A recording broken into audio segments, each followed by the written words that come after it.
नमस्कार साथियों, एक बार फिर से स्वागत है आपका आपके अपने चैनल पर, जिसमें हमने कक्षा 5 का गणित अध्याय 5वां शुरू कर रखा था, गुणन, गुणज एवं गुणनखंड। उसके अंदर हमारी एक्सरसाइज 5.2 चल रही थी।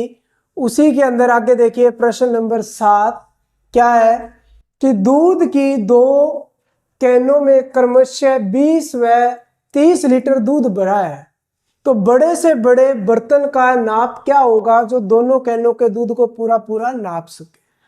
तो यहाँ पे देखो प्रश्न समझो क्या कह रहा है कि पहले जैसे अपने से वो समान गुणनखंड पूछ रहा था, पीछे वाले हमने जो क्वेश्चन किए थे जितने भी 1 से लेकर 6 तक भी, उसमें हम क्या कर रहे थे, समान गुणनखंड निकाल रहे थे।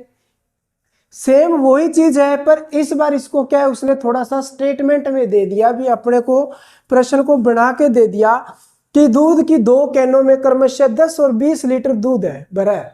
तो बात तो वही है कि हमें 20 और 30 के अंदर क्या करना है, सबसे बड़ा समान गुणनखंड बताना है कौन सा है जो 10 और 20 को 30 और 20 और 30 को पूरा पूरा भाग कर सके। तो हम करेंगे क्या, इसके लिए सेम वही तरीका, हम इनके क्या करेंगे, गुणनखंड करेंगे। सबसे पहले 20 का गुणनखंड कर लेते हैं। देखो 0 है 2 के पाड़े में 10 पर 10, फिर 2 के पाड़े में 5 पर 5 एकम 5, तो ये हमारे पास आ गए 10 के टुकड़े, 20 के टुकड़े सॉरी। इसी तरीके से 30 के टुकड़े निकाल लेते हैं। 0 है तो 2 के पाड़े में 15 पे 15, 3 के पाड़े में 5 पर और 5 एकम 5। तो हमारे पास यहाँ पे देखो 20 के टुकड़े क्या है, 2 गुणा 2 गुणा 5 गुणा 1, और 30 के जो टुकड़े हैं या गुणनखंड है वो क्या है, 2 गुणा 3 गुणा 5 गुणा 1। अब हमें करना क्या है, इन दोनों में बस कॉमन ही तो देखना है। एक देखो ये 2 का जोड़ा बन गया, इस 2 के लिए कोई जोड़ा नहीं है, 5 के लिए है ये जोड़ा बन गया, ये 1 का जोड़ा बन गया, बाकी का जोड़ा नहीं बन रहा। तो जो जो जोड़ा बन रहा है यानी कि ये दोनों में कॉमन है। तो अब हम यहाँ पे लिख लेते हैं, यानी कि 20 व 30 का समान गुणनखंड। तो अब यहाँ पे देखो 20 व 30 का समान गुणनखंड कौन सा आया, एक तो 2 का जोड़ा बना, एक 5 का जोड़ा बना, एक 1 का, गुणा कर दो, 2 2 5 10, 10 एकम 10।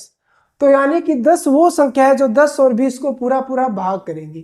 पूरा पूरा भाग करने का मतलब ये है भी, इसको पूरा का पूरा भाग करने पर शेषफल बचेगा 0। अब प्रश्न तो हमारा ये था कि 2 कैन है भी, एक तो है 20 लीटर का और एक है 30 लीटर का। अपने को क्या है, इसमें दूध भरना है।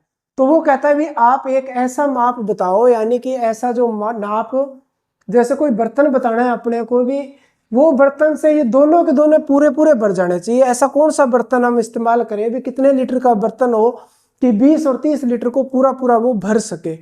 तो भाई जब उस बर्तन से उसमें दूध डाले तो दूध बचना नहीं चाहिए पीछे वाले बर्तन में। तो वो ऐसा कौन सा होगा, 10 लीटर का वो बर्तन होगा जो 20 और 30 लीटर दोनों कैनों को पूरा पूरा भर देगा। यानी कि हमारे पास जो आया वो कितना आया, 10 आया गुणनखंड। कॉमन जो गुणनखंड था 10 था।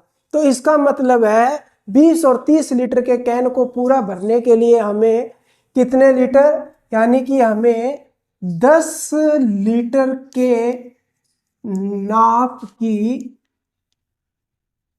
आवश्यकता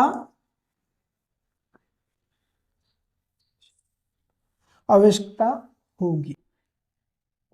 अगर हमारे पास 10 लीटर का नाप होगा तो उससे हम 20 व 30 लीटर दोनों कैनों को पूरा पूरा भर सकते हैं। उम्मीद करता हूं कि आपको ये प्रश्न अच्छे तरीके से समझ में आ गया होगा। धन्यवाद।